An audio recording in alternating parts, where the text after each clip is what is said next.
really prepared, but I won't be able to go into details. But for me, I know that we are not bereft of ideas as a nation in terms of what we have to do. We have a lot of people that have put in a lot of thought into what needed to be done. My position now is how do we get this done and who is held responsible? Because many a times we leave this at the table because we cannot hold somebody responsible in terms of accountability for who does these things. So I believe that this is an avenue for us to think through it and look at who are we going to hold responsible for it? Are we going to ask the federal government to lead and then we follow? During the course of my research, I see that we even have Green Council for Nigeria. I mean, this is the first time I'm hearing about that. And if this issue is on the burning stage, they should even be present at this event for them to be able to speak to it. So this is the area I think we are lacking some attention and we need to pay attention to. Thank you. Thank you very much. The Climate Change Act, thank you. Round of applause for her, please. The Climate Change Act just got accepted by the President, and yes, there is a Climate Change Council that will be established on the back of that act. And there's urgent need for implementation of the key focus and objectives of that act. And indeed, like you said, they should be in a forum like this to educate us on the way forward, on the framework, and what they expect from those in the housing ecosystem. Thank you very much for that contribution. I'm going to take this now to Mr.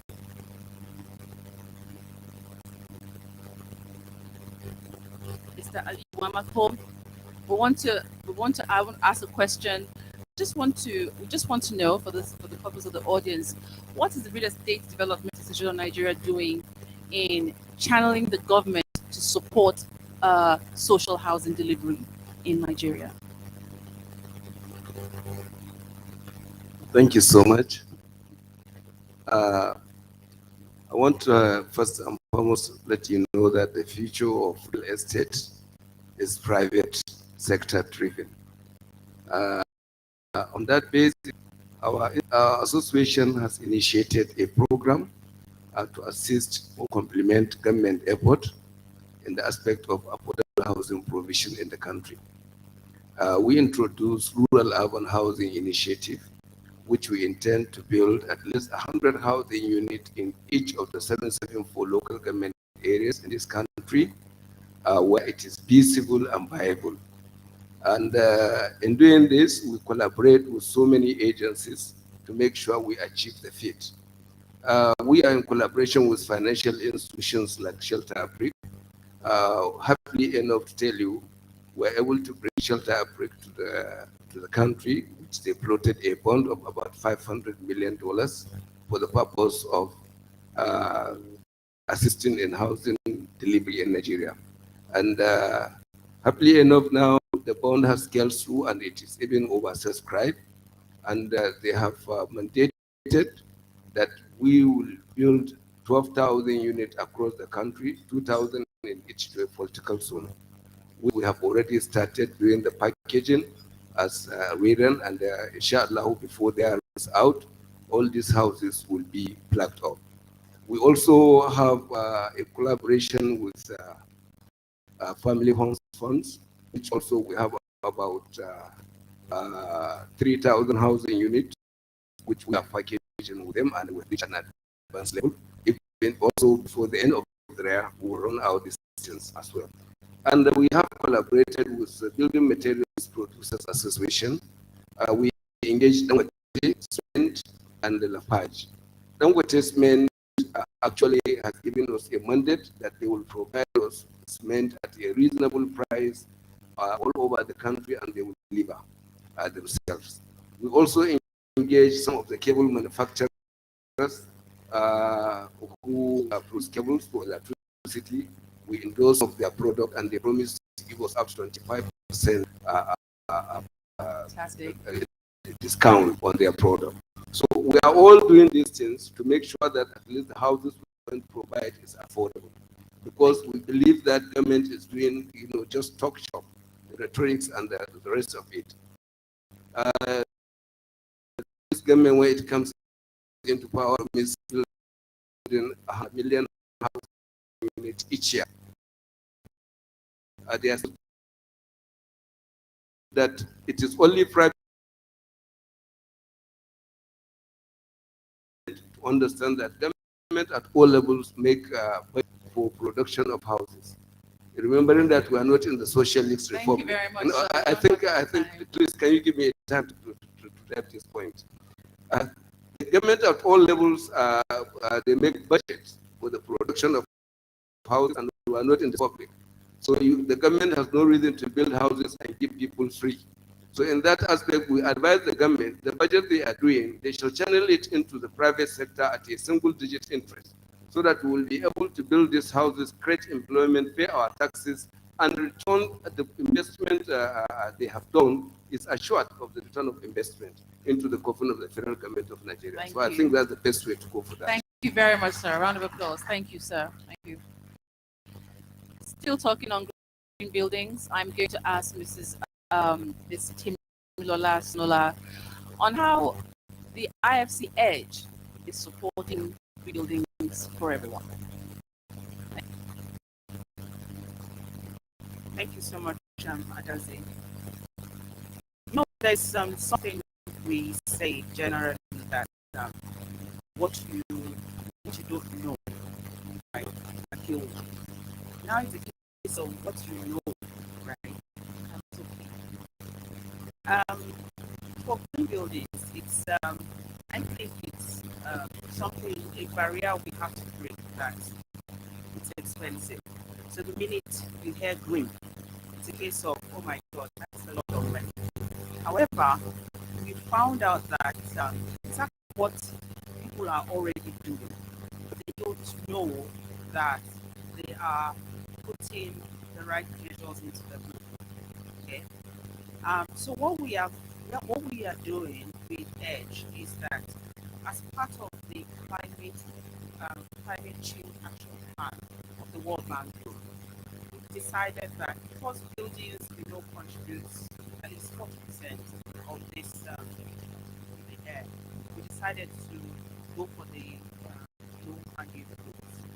And you've already mentioned all the benefits of buildings. And what we have that has really helped is the application that we have. And that application, what it does is helps you to put simple measures in place to make your building a green building. Very simple measures that are coming from passive things, simple things in your house, like having the right windows, right, can go a long way in making your home green. So it's good for you to know, and that's one of the things we do at Edge. Edge means excellence in design for greater efficiencies, because we believe that you should actually put these things in place right at design, because that way it's going to cost you a lot less than if you want to do your retrofits. So we request that you do it at design, put the right things in place. Simple things like, I'm sure a lot of people in Nigeria, they go into toilets, they see two buttons for flushing, but they don't know what that means. They probably just think, why are the two buttons there? But there is a reason for the two buttons. One is a smaller amount of water is used. The other one is for higher amounts of water. So you're conserving water by using the smaller one. So we bring this sort of awareness to people, that they'll understand what it means to actually have it. Thank you very much for that. It is critical that in being more sustainable and aligning with SDG 11, that when building your properties, that you align the design and the building plan and all of that to work with, principles that are environmentally friendly and that will reduce carbon emissions. This is just a summary of what she was just discussing. Now we're going to take this conversation towards the government in creating and enabling an environment, which is the conversation, the next section, really, the next session. And with this, I'm going to be asking the, sorry.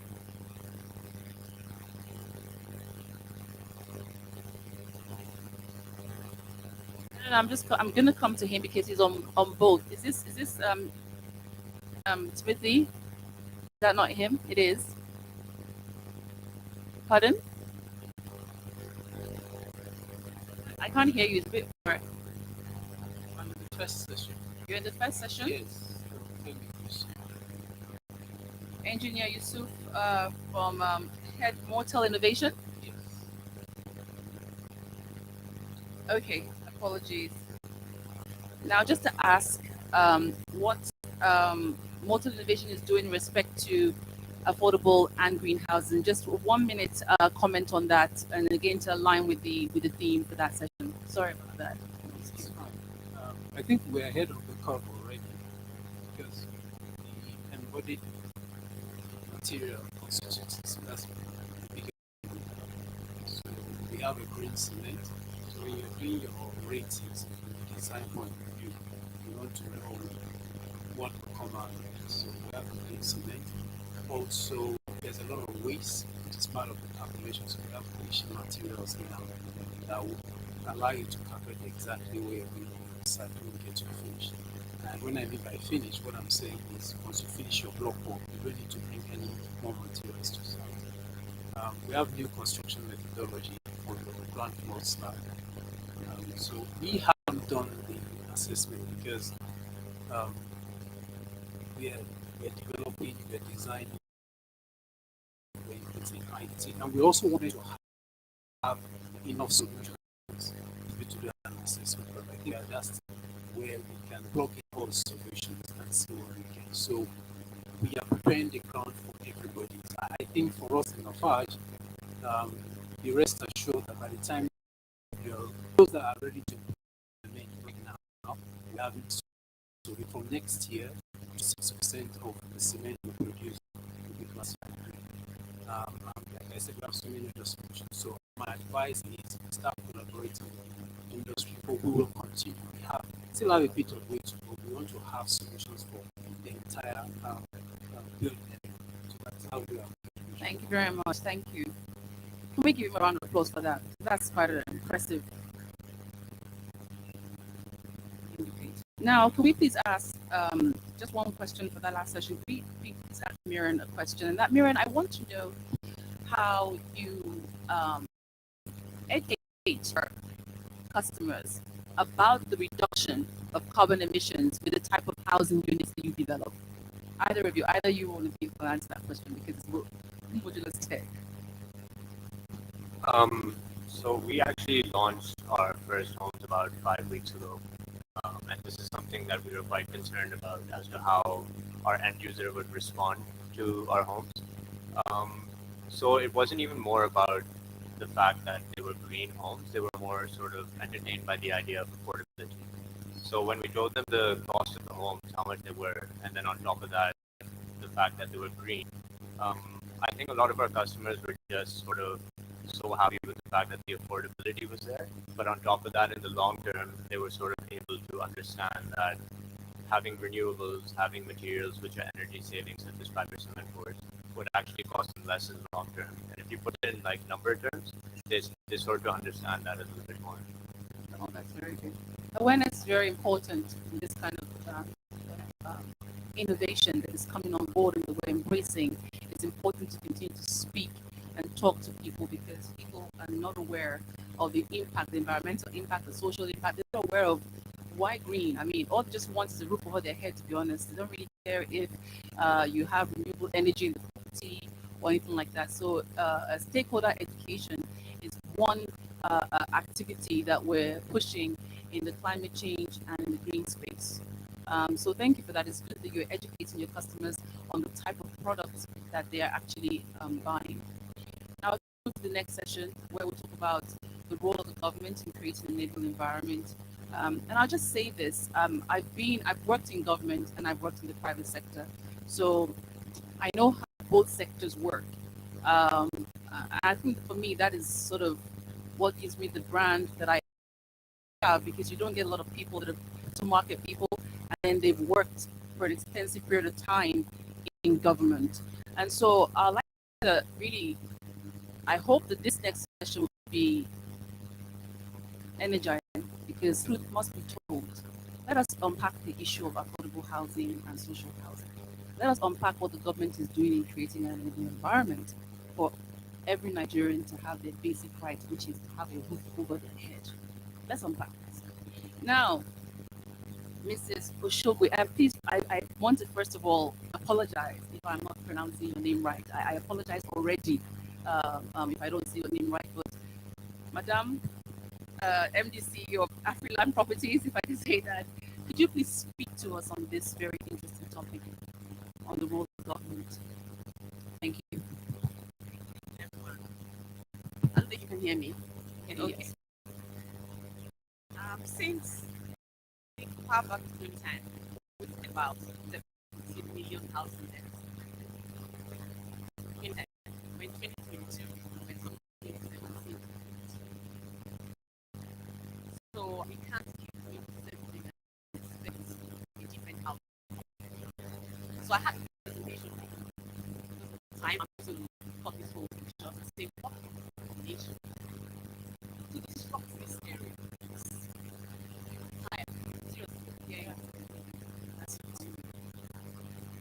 Why is that in other times, even the person who sweeps the road has knowledge?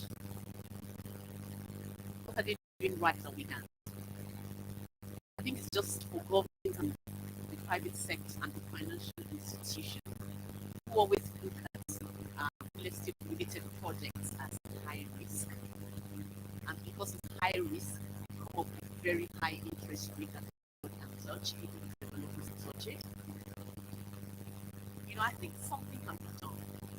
We have a lot of low income, middle income earners that since they started work, they've been contributing towards the NHS. Some of them are retired and they have not been able to access the NHS. This is 15 million and 6%. That's a stepping stone for any citizen. You know, owning a home or even being able to rent a decent home is not a nice to have. Neither is it a luxury. It is a necessity. It is a right as a Nigerian citizen. You know, so if a new graduate starts a job and is told that this was an NHS and that this will help you step into the market, why is it so difficult to access it? Because if the person is able to access it, then they can begin to talk about affordability. Let's throw this back. What's affordability for you? What's affordable to me might not be affordable to the next person. Right?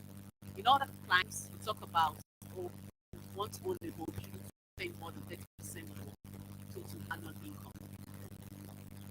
But even if you own a home, your debt to income ratio says that if you own a home, you should be more than 3 times your annual salary. But all of these things is like Greek to the Nigerian citizen.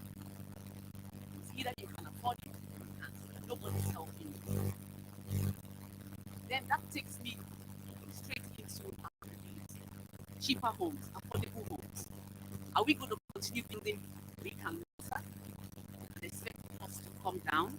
The cost of building materials is extra, it's gone crazy, it's astronomical. You start a project and 2 months down the line, you're talking about durations. What is government doing about investing in R&D? Let us put in one section the materials that we have in this country. I grew up going into my grandmom's home, built in mud and then dressed in cement. And you know something, when it's hot outside, it's cool.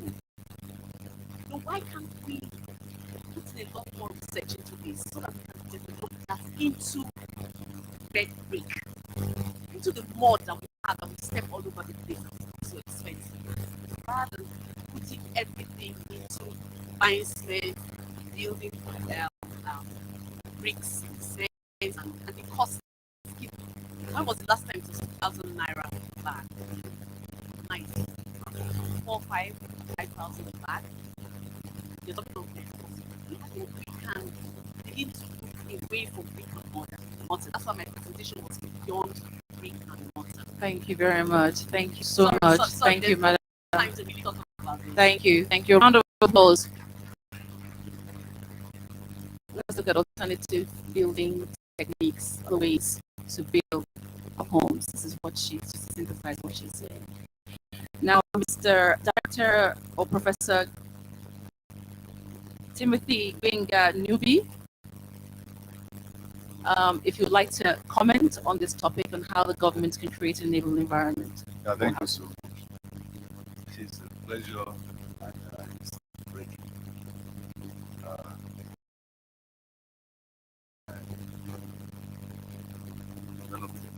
discussing the same thing every time.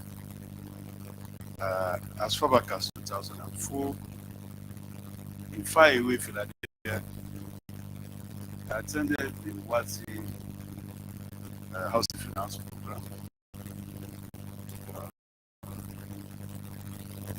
And there was an analogy that offered that day that professor said that an African leader came to the US and saw a fast moving train, so silk, beautiful. And he said, I love this train. And he asked how much? And he said, just 50 million US dollars. I said, that's cheap. Sell them for me. And they put inside container. And they brought it to this country. And they assembled on a mud road. Ladies and gentlemen, would the train move? Why? It's a new train from US. No track, no infrastructure. You can buy a train, but you have to build infrastructure. All this secularization, all these things are smart cities without infrastructure. All these big things we discussed yesterday, they are the silk trade. They work in this country. But we build infrastructure. What are the infrastructure? There are three types of infrastructure. But the one we're familiar with is the physical infrastructure. The road, electricity, waste management. There's beyond that. We have physical infrastructure. The necessary financial bodies and organizations. The mortgage system. The mortgage system, the mortgage insurance system, the robust insurance. These are physical infrastructure that must be in place before we can have a fourth industrial revolution for the whole series. And the third infrastructure is the legal infrastructure. You believe that everything on real estate is driven by law. And until our National Assembly, until they fix this law, you can't have mortgage when you don't have foreclosure law.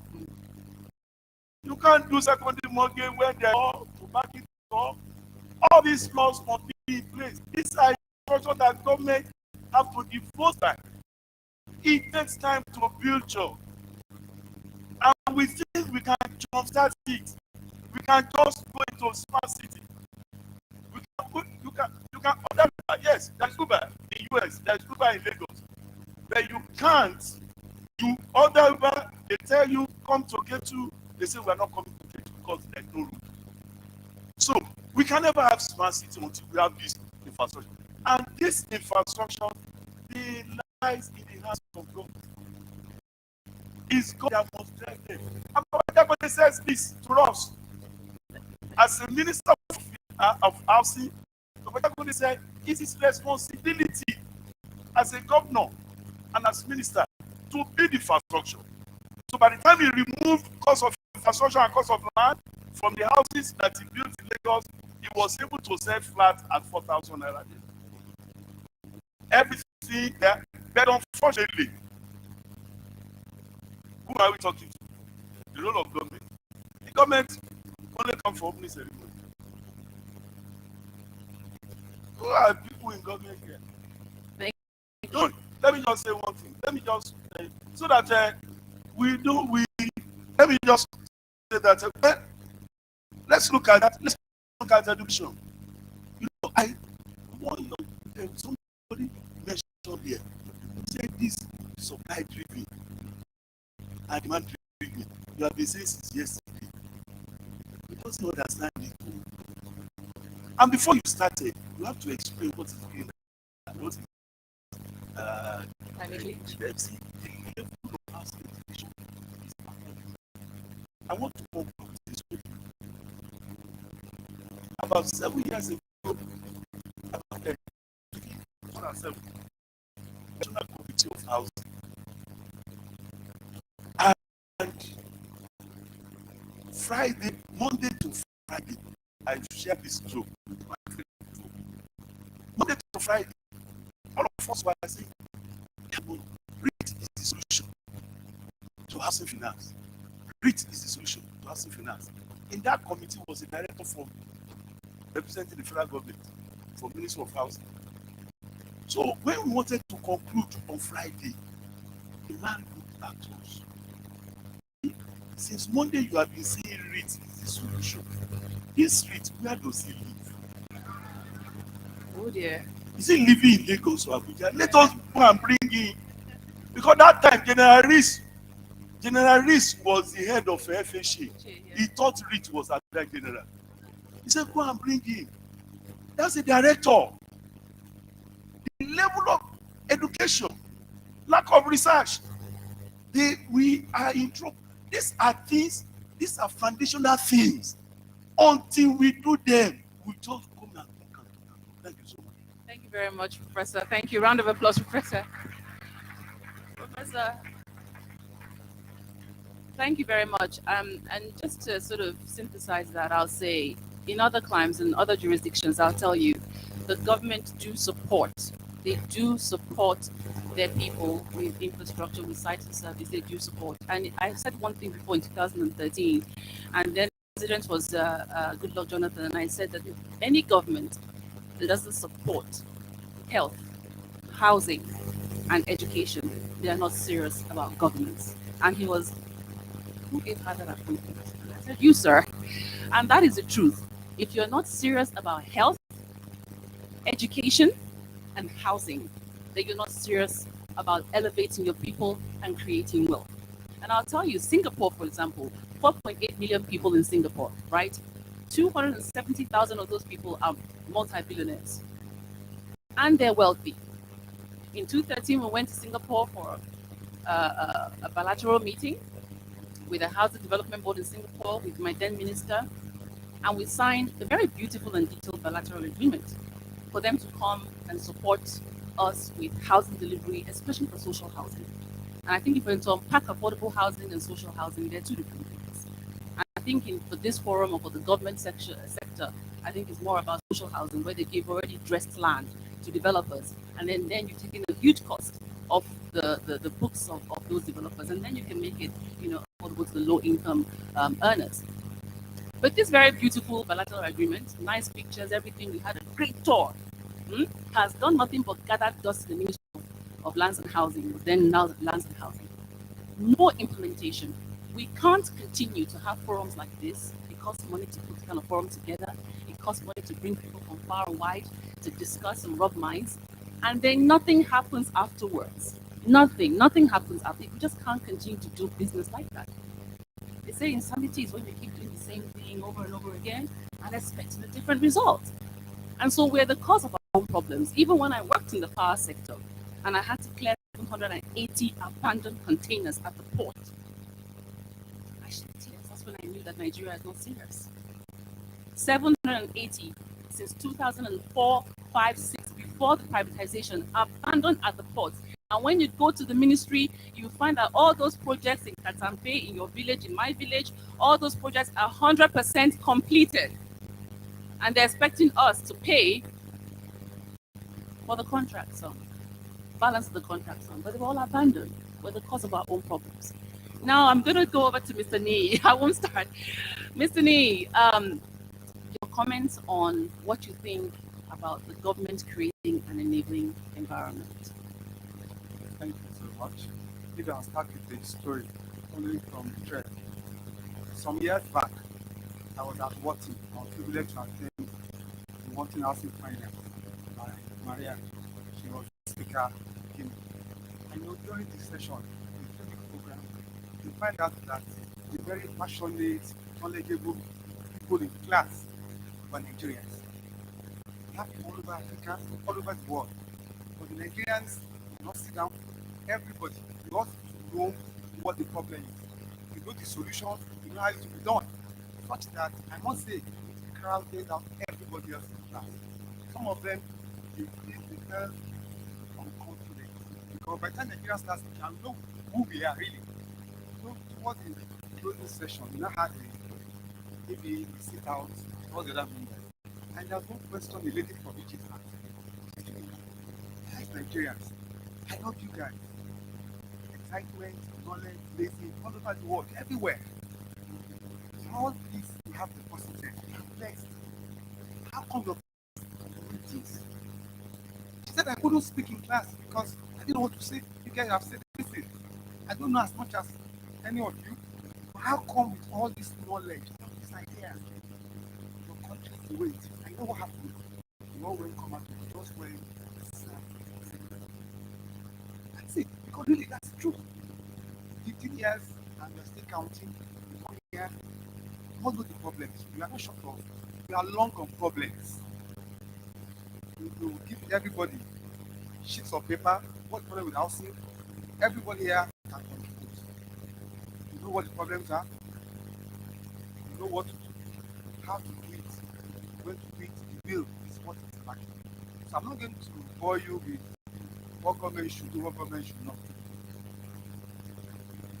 do. The running theme throughout by Maria, by Christian, supply, increase supply, de-risk the market, solve the issue of tightening, provide subsidies, and all of that. But you see, one thing we know is this: government has not been relying and receiving for us to do all this stuff. So we may have to resort to some kind of self-help. What do I mean? Let us see little things, even if it's just 1 or 2 steps to take that have multiplier effects, that will change the environment. One thing that has worked, let's just try and see examples in our environment that has worked for us. And let us see how we can adapt that to housing. I said before in a different program, I'll say it again. Whose role is it to provide government? Most roads provided by government, after some years, potholes, reliable. So what did government do? 3 4 years ago, infrastructure tax credits, using tax. They called Dangote have high income earning companies. Please, you have a tax credit. If you decide to take a road and use the tax to pay government, when you pay government, either the amount or the quality will have an issue with. But do that with part of the tax and Dangote did this. Who had did this? And you know why? Even Access Bank for the one that Access Bank by the head office, because their brand name, their reputation is tied to it. Dangote did the road, Apapa showed the expressway. Anytime you drive on it, you say, are we the same country? So this can happen. That's because private sector was likely involved. Execution. What government did was to say the money you have paid as tax, use it to provide the roads. And that was done. Who had did that? So Access Bank did that. Put by Access Bank head office. Niru, excellent, well done. And you know what? Not only quality, they also do it to time. It's too much to ask. For instance, that works already. If you ask government, high tax-paying entities, let us use it for affordable housing supply. It's all about scalability and supply. That is key. If you say, look, we can pay all this tax, use part of the money to provide affordable housing. Thank you very much. This will certainly, there's a lot that can be done, but I said, even if that little thing we start with, we are going to start solving the housing region. Thank you. Absolutely. Thank you. Round of applause. Absolutely tax credit is another way. We need to be the change we want to see. And in the last 2 years, we actually structured a very niche market where Executive Order 007, the road infrastructure tax credit, is now tradable amongst those in the ecosystem, and even with those that are not in the ecosystem. So like MTN can buy the tax credits of Dangote or Boa Group, and we're hoping that the Ministry of Finance can champion same for the housing ecosystem. The way it works needs education, it needs collaboration, and it's something that is achievable and doable. Other clients have done it. Now, this has been a great session. I would want one or two speakers to just give one last word, just to round up. And I'm gonna stand up. I'm just being careful. Shoot. But still just now. But I'm gonna ask Nabil to give a word. So Charles Nyagete, you still online with us? One last word, and also we're gonna ask the president of Redan and Mr. Shaw to give their final words. Thank you very much. Dr. Charles Nyagete, are you online still? Okay, he's not. We'll start with the president of Redan. Sir, final words on the theme for your session. Thank you very much.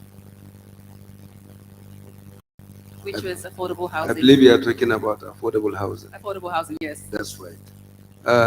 Just as some of the speakers mentioned, the government should stop making rhetorics about the issue of providing houses for the Nigerians. The only way out is the budgeted money should not go into contract. It should go for a single-digit interest, which we, the developers, are ready to take on. And the government will not lose their money to be assurance for the investment that they did. And we provide these houses, we provide employment, we equally pay our taxes. And I think that is going to be a win-win situation. In Redan, we have already over 5,800 hectares across the country in our data bank. We have over 20,000 home seekers data bank, and we are ready to move forward with the government. We believe the other time the government produced these 3,000 housing units, which they have not completed. They were ashamed of putting the price because a one-bedroom for 7,200,000. I think very few people afford it here who will lack it. So I believe we in the real estate private sector, we are willing and we are able and we will do whatever it takes to provide Nigerians with these houses that we promised them. Thank you so much. Thank you very much, sir. Thank you. Round of applause. Dr. Nyagete, final words, please. 1 minute, please.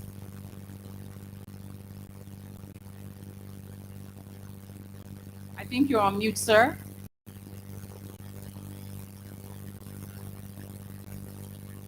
I am unmuted. Can you hear me now? Yes, we can hear you loud and clear.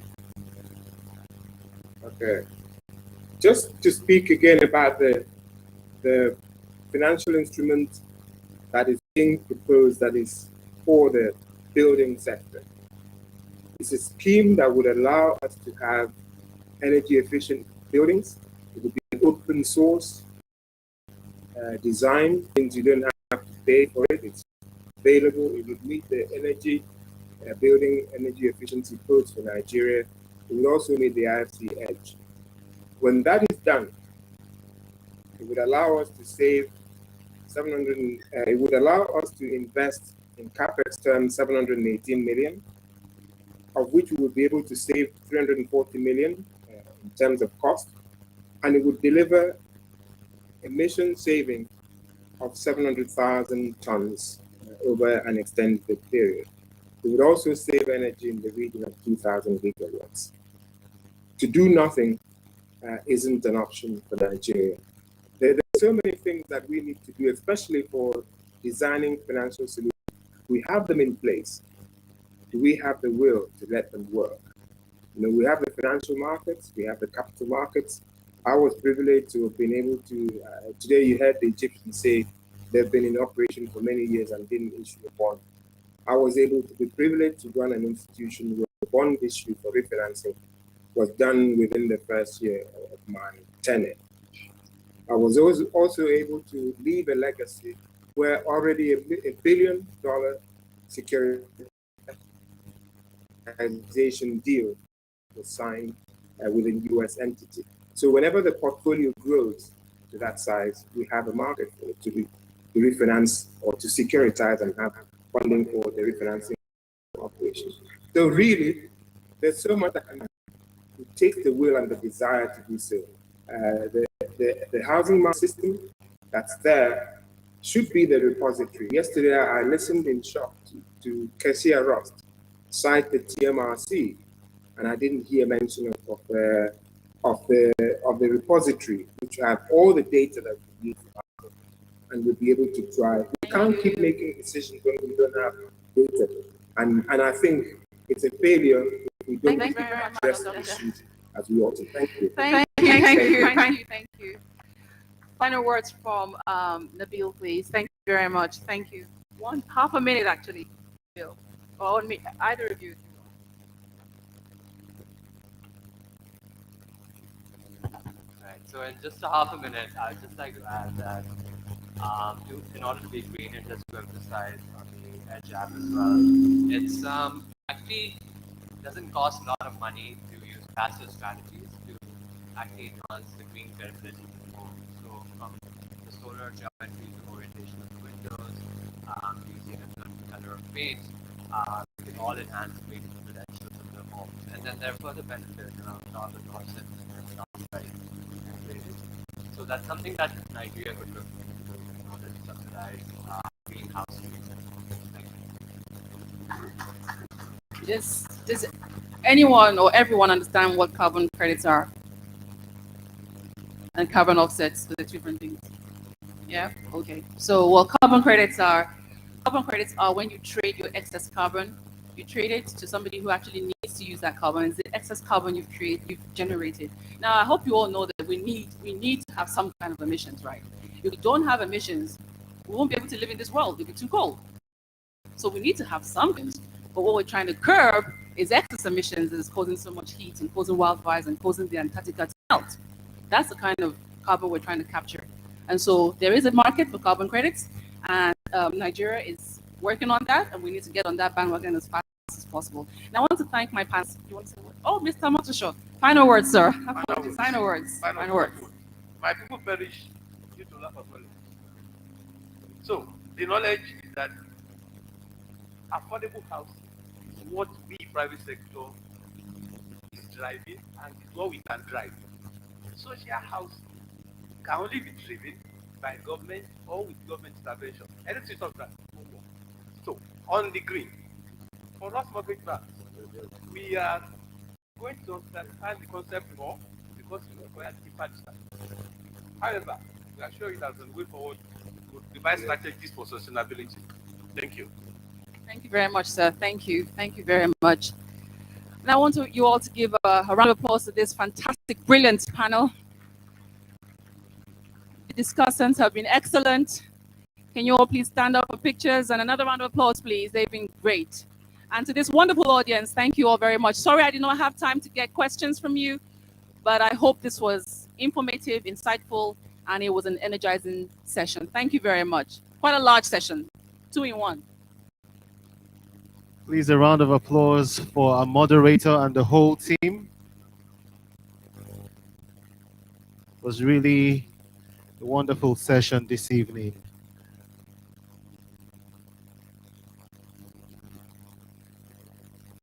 Okay, well, just a few announcements.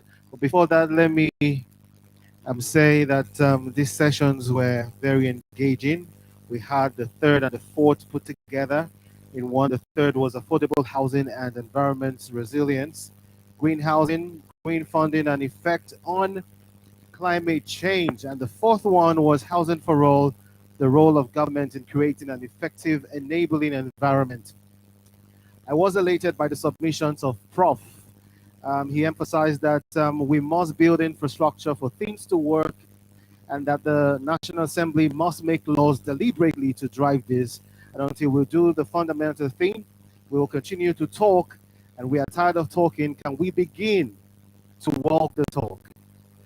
We all know that the problems, we know the problems, but do we have the will to solve these problems? One of the speakers said. I just pray that we have the will to solve these problems. Ladies and gentlemen, we have officially come to the end of the sessions for today. Please, one house,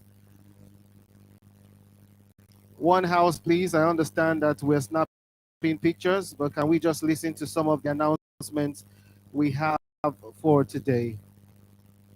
Just to let you know that tomorrow there will be a site visit to see the lowest cost house in Africa and the 1 million naira house. It's going to be taking off from 9:30 a.m. tomorrow from here by the Fort Miller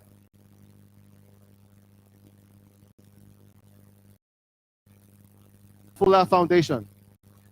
Fuller Foundation. They will be taking us to see the lowest cost house in Africa and the 1 million naira house tomorrow by 9:30 a.m. Also, tomorrow is a Prop Tech Day.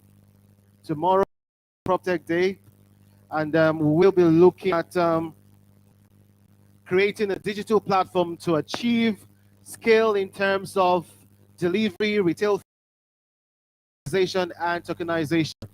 Ladies and gentlemen, that session will be starting by 9:30 a.m. tomorrow. Please, I urge you all to come in time so that we can be done with the 3 sessions we have tomorrow and be out of here in good time.